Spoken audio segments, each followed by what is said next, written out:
When they came near to Jerusalem, to Bethphage and Bethany, at the Mount of Olives, he sent 2 of his disciples and said to them, "Go your way into the village that is opposite you.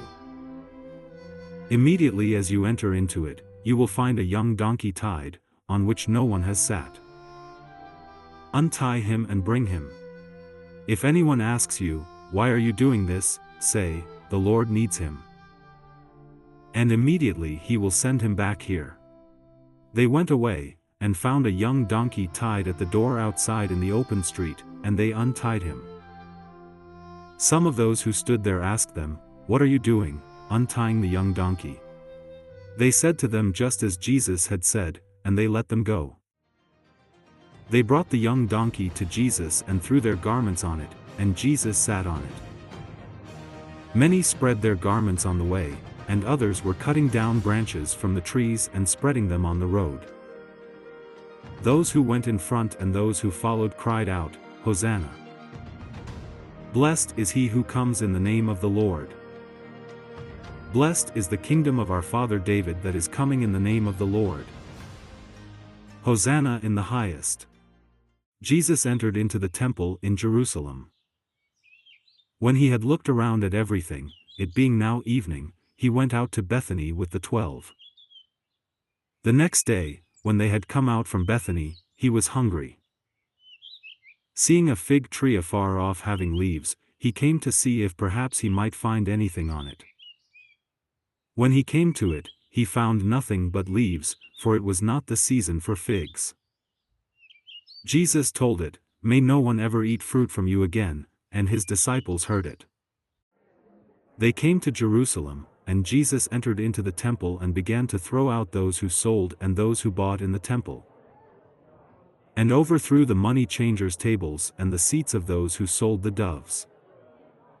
He would not allow anyone to carry a container through the temple.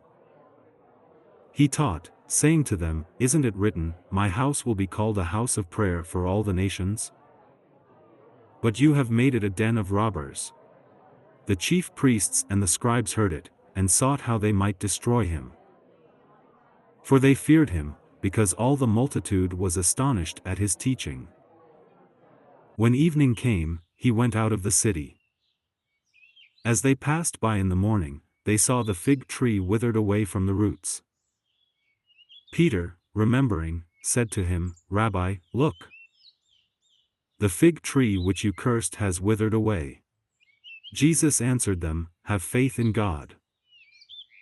For most certainly I tell you, whoever may tell this mountain, 'Be taken up and cast into the sea,' and doesn't doubt in his heart, but believes that what he says is happening, he shall have whatever he says.